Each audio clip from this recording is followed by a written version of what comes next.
আসসালামু আলাইকুম বন্ধুরা, দেখতে পাচ্ছেন গভীর নিম্নচাপের কারণে আমাদের অঞ্চল তলিয়ে গেছে। আমরা দক্ষিণ অঞ্চলের মানুষ, এই দক্ষিণ অঞ্চলে অল্পতেই তলিয়ে যায়। ছোট মাঝারো আকারের নিম্নচাপ হলেই গ্রামগঞ্জ তলিয়ে যায়। অনেকের বাসা বাড়িও তলিয়ে গেছে। মাছ ধরার ঘের, পুষ্কুনি এগুলো তলিয়ে গেছে ইতিমধ্যে। তো জানি না এর শেষ কোথায়, আল্লাহ পাক কপালে কী রাখছে। দেখেন সর্বদিকে পানিতে ভরে গেছে, বিলকোলা চারিপাশ।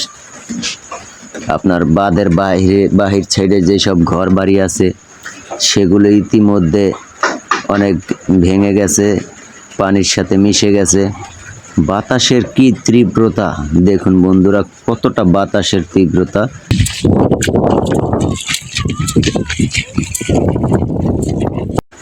এক নাগারে আজকে প্রায় 3 দিন যাবৎ এরকম বৃষ্টি হচ্ছে, থেমে থেমে বৃষ্টি হচ্ছে। এই ধারাবাহিকতা যদি আর 2-1 দিন থাকে তবে আরও অনেক অঞ্চল তলিয়ে যাবে, আরও অনেকের ঘর দুয়ার তলায় যাবে। অনেকের স্বপ্ন আসলে এই পানির সাথে ধুয়ে যাচ্ছে বন্ধুরা। কারণ যারা কিনা মাছের ঘের আছে, পুষ্কুনি আছে, মাছ চাষ করে, বাচ্চারা ওরা অবুঝ মানুষ, ওরা বোঝে না। দেখেন বন্যার পানিতে খেলা করছে বল নিয়ে। ওদের তো আসলে মাথায় টেনশন নেই।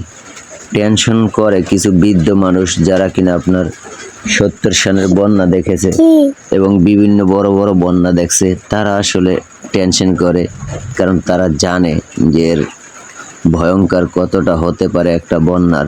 সেজন্য তারা বন্যার কোনো আভাস এলে ভয়ে আতঙ্কে সবসময় থাকে। ওরা খেলাধুলা করছে, বন্যার পানিতে মাছ শিকার করছে। আসলে এই বয়সটাই এরকম, এই বয়সটায় কোনো ডর ভয় থাকে না। আর আপনারা যদি পরিস্থিতিটা, আবহাওয়াটা বুঝতে চান যে বাতাসটা কতটা বাড়তি এই মুহূর্তে, তবে আপনাদেরকে একটু শোনাই।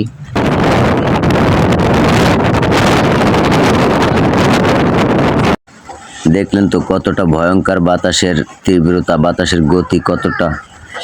যাই হোক বন্ধুরা, তো দোয়া করবেন আমাদের জন্য, আল্লাহ পাক যেন এটি অল্পতেই শেষ করে দেয়, এটি যেন ঘূর্ণিঝড়ের রূপ না নেয়।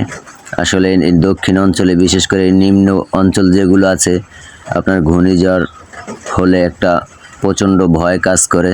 তো দোয়া করবেন আল্লাহ পাক যাতে আমাদেরকে হেফাজত করে সব ধরনের বালা মুসিবত থেকে। ভালো থাকবেন সবাই। ভিডিওটি যদি ভালো লাগে অবশ্যই চ্যানেলটি সাবস্ক্রাইব করে দেবেন। ধন্যবাদ।